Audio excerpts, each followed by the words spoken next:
you said that since you've toured with the team quite extensively, tell us, how do the cricketers handle this kind of pressure? Not only when they're doing well, but also when they are not doing too well.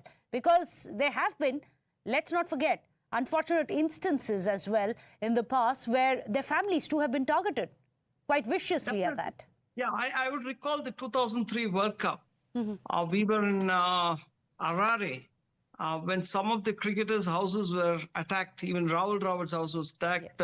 So was Ganguly's house in Calcutta attacked. So the players only came and told the media. I was part of the media entourage there. And they said, we want to appeal to our fans. Even Sachin said, we need to tell this to the public. This is just one-off match. We'll go on to win this tournament, which we nearly did. We nearly won the 2003 World Cup. We were in the final. And they were all disturbed because just imagine you're sitting, you're playing for your country, giving your best. And then you have news coming in from home that people came and stoned their house and their families have been rattled. So that really impacts them. And they were not very happy at all. They were always trying to express, at least through the media, let's reach out to people. So we did our best. But if you see over a period of time that I've seen, there were times when players were respected. They're given the distance. The crowd management was there. But for this to happen in Australia, I don't know why this has happened, because I feel this could have been purposely done by the Cricket Australia just to rattle. That's very interesting, because Australia is known for its mind games. Absolutely. This wouldn't be the first. This wouldn't be the first, Arun Pandey, would it? Yeah, you are correctly mentioned. I mean, I was ready to face this question that they always play mind game, because they know that Indians are very emotional, and they I mean, and after winning test match, their emotions are very high, and definitely this is something which I mean, in my opinion, I mean, if you talk about 3,000 spectator. There, in that 3,000 spectator, there will be 10 people who were doing this kind of stuff. Right. Not 2,990. Absolutely. I accept that, because when it comes to Team India and the fans that they are very emotive. However, not everyone is abusive. We must make that distinction. I'm sorry to interrupt you, gentlemen, because several of our viewers have been calling in. They also want to connect with us and tell us what their view are. Let me go across to Jaya. Captain Jaspal is also there with us. Jaya, our viewer calling us from Mumbai. Go ahead, Jaya. Yes, heckling is totally unacceptable. The Cricket Australia should apologize and ensure that such an incident does not recur. Open practice sessions with fans watching should be addressed immediately. Sports are meant to bring countries closer and not make them hostile. The fans, when negative, could discourage the players who perform excellently in the first test in Australia, beating the Australians.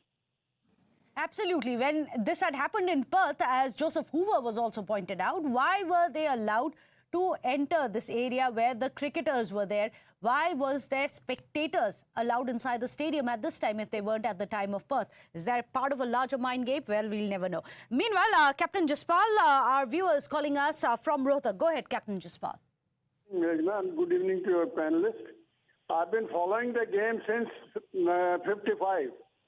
And you know, it is a part and parcel of the Australian strategy that you upset your opponent, whether it's a batsman or a bowler. If they lose momentarily their concentration, they are gone. And it is a psychological warfare that is played by the nation. Their press, their media, their organizers, their hotels, everywhere, so that you are mentally upset. You're absolutely right. You're absolutely right, because this goes, Captain Jaspal, what you've just said goes exactly with what the BCCI said, that the players were very disturbed by the rude and insensitive comments which were coming in from their fans, isn't it? Meghna, you know, yes, Australian follow everything is fair in love and war. For them, even sport is war.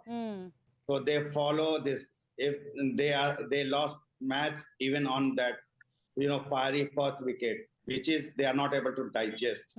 I mean, Joseph knows this. I mean, the kind of Perth wicket was. I mean, it's a new new Indian team, which is, I mean, dominating, and it's heartening to see. And this is something which, which is, I mean, unnecessary topic came and, took all the credit today. So let's just end the show with a quick cheer for Team India. Arun Pandey, what would you like to say to the team?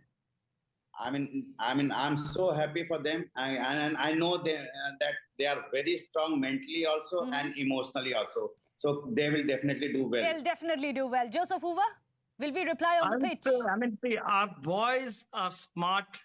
They have been in this situation for a very, very long time. They would just ignore it. This is just a one-off thing. When personal remarks are made, you definitely tend to think, but they will forget that and get on to... Forget it and focus on the game and reply on the pitch, isn't it? Thank you so much, gentlemen. Unfortunately, we're running out of time. With that, a short break.